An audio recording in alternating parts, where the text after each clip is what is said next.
আসসালামু আলাইকুম। F64 box কিনে সর্বপ্রথম যে সমস্যাটা ফেস করতে পারেন সেটা হচ্ছে ডিভাইসটা কম্পিউটারের সাথে কানেক্ট করতে গেলে দেখবেন লেখা আসে চেকিং অ্যাক্টিভেশন ফাইল ফ্রম সার্ভারের জায়গায় সাকসেসফুল। তবে এই লেখা আসবে না, অনেক সময় লেখা আসবে হচ্ছে could not load the SSL library.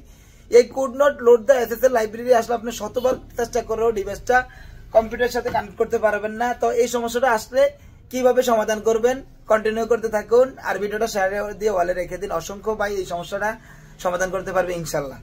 তো অলরেডি আমি নিজস্ব এই সমস্যাটা অনেকেই সাফার করছি, তো এই জন্য আমার এই ভিডিওটা করা। তো বেশি কিছু না বলে আমি জাস্ট সমাধানটা বলতেছি। সমাধানটা হচ্ছে এই F64 যে টুলসটা রয়েছে, এই টুলসটা মূলত ইনস্টল করতে হয় না, এটা ডাউনলোড করে এক্সট্রাক্ট করার পরেই এই যে অ্যাপসটা বেরিয়ে আসে, জাস্ট এই অ্যাপসটা স্ক্রিনে রাখলে হয়। স্ক্রিনের উপরে ক্লিক করলে এটা ওপেন হয়ে যায়, এটা কোনো প্রকার ইনস্টল লাগে না। তো এইটা আপনি জাস্ট এখান থেকে ডিলিট করে দিবেন। ডিলিট করে দেওয়ার পর যে আপনার মূল জিপ করা যে F64-এর ফাইলটা ডাউনলোড করেছেন, ওই জিপ করা ফাইলটাকে আবারও এক্সট্রাক্ট করবেন।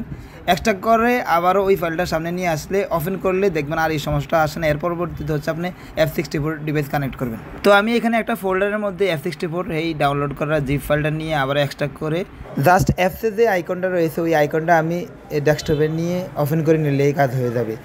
এক কথায় পুরনো অ্যাপস আইকনটা ডিলিট করে নতুন করে জিপ ফাইল থেকে এক্সট্রাক্ট করে ওই অ্যাপ আইকনটা আবার পুনরায় ওপেন করলেই এই সমস্যাটা সমাধান হয়ে যাবে। ভিডিওটি ভালো লাগলে অবশ্যই